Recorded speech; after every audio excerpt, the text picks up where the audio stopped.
It's a great day to be in real estate. This is Duanebeisner, sales manager and sales representative for ERA Real Estate. Thank you for joining us today for the quote of the day from Helen Keller. Face your deficiencies and acknowledge them, but do not let them master you. Let them teach you patience, sweetness, and insight. And Duane's joke of the day. A woman was waiting in the checkout line at a shopping center. Her arms were laden with a mop and a broom and other cleaning supplies. By her hard glances and deep sighs, it was obvious she was in a hurry and not a happy camper about the slowness of the line and the cashier.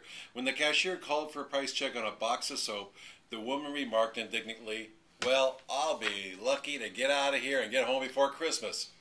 The clerk looks at her and says, "Don't worry, ma'am. With a good tailwind and that brand new broom you have there, you'll be home in no time." And for the business tip of the day, when starting a business using a domain name that you purchased, make sure you get a trademark on that name if you don't want others to ultimately steal the name from you. Think about it. And from the Darwin Award of the day, good old West Virginia. This one's pretty simple. A man climbed the high voltage power line tower behind his house, attached a rope to the top of it, and began to rappel down. First of all, it makes you sort of wonder about West Virginians in general. You know, what was he thinking? But anyway, he was shocked to discover that his harmless hobby was not safe at all when he hit a power line that... building suspense on that part there. Carries as much as 46,000 volts, according to American Electric Power employees. The man fell to the ground, a battered but a lucky survivor of what easily could have been a Darwin Award's caliber misjudgment. Let's just pray that he doesn't have kids. Okay, so Duane's social commentary. Constantly challenge your assumptions. This was abridged from an article by Peter Winnick. When we attempt to solve a problem, build a business, or get a team to perform, we begin with certain assumptions. There are basically two types of assumptions that we start with. There are assumptions that we choose to make based on our understanding of a market or a situation, or there are assumptions that we make that we are unaware of. We need to constantly test those assumptions that we choose to make, and we need to make ourselves more aware of the assumptions we are not aware that we are making. Assumptions are a necessary starting point, but they are not static and need to be revisited, tested, and questioned, discarded, modified, and validated.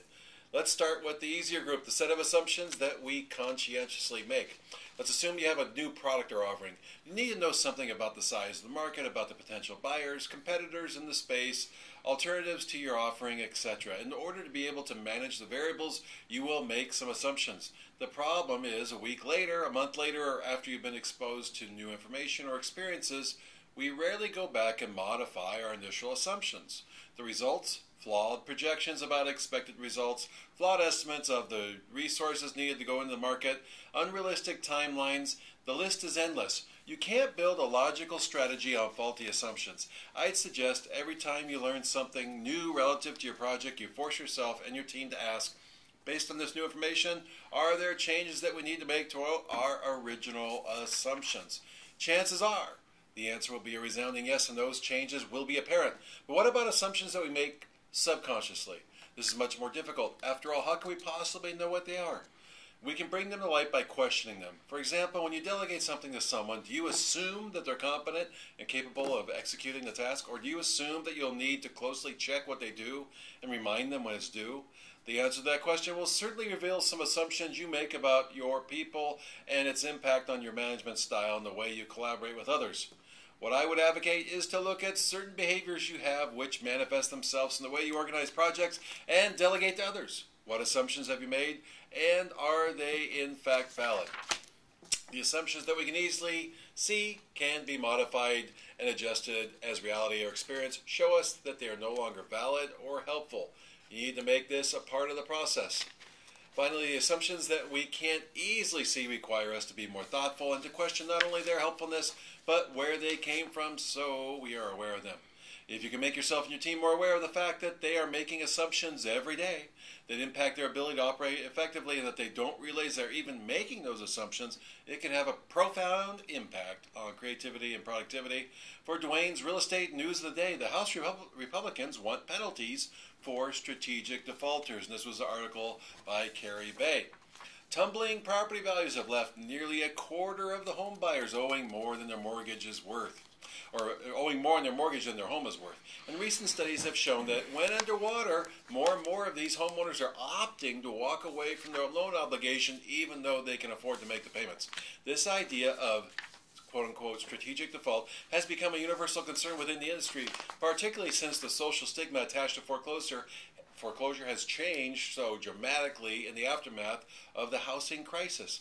Having a foreclosure in your record just doesn't seem to mean what it used to mean years ago. While defaulting strategically is not as frowned upon by the general public as it used to be, there are some lawmakers whose disdain for the practice has sparked a push to institute stronger deterrents for walking away and penalizing those who do. Last week, the U.S. House of Representatives passed the FHA Reform Act, with measures designed to replenish the Federal Housing Administration's, which FHA is an abbreviation for that, depleted reserves. A lesser publicized provision that was tacked onto the bill at the last minute would make homeowners who strategically default ineligible for an FHA assured loan in the future. That seems fair enough to me. The rider was introduced by Representative Chris Lee, Republican from New York. Speaking on the House floor, Lee, who already had the backing of those in his party, tried to drum up Democratic support for the add-on stipulation. He was quoted as saying, "If a borrower makes a decision to strategically default on a loan, they should certainly not be allowed to benefit from a government-subsidized program." That makes plenty of sense to me, and I'm sure it will to many more people too. The provision passed in a voice vote without opposition. We're not talking about those families who have no choice or who simply can no longer afford their payments, Lee said. We're talking about the new phenomenon of a person who voluntarily chooses to stop paying their mortgage even though they still have the ability to pay. The FHA reform bill, including the agency ban on strategic defaulters, has not yet been approved by the Senate. And some onlookers say the part targeting borrowers who up and walk away will be particularly tricky. It would require the HUD Secretary to devise a strategy for defining and pinpointing strategic defaulters, implement screening procedures to ensure those homeowners are not granted an FHA-backed mortgage, and then enforce a new policy. Okay, all that being said, once again, I got to remind you, this is, right now, the best buyer's market you and I will ever see in our lifetime. If you or anybody you know is thinking about buying, investing, selling, then, now's the time to do so. If you're going to do it anywhere in the world, call us here at ERA. We have global reach. We can help you anywhere in the world.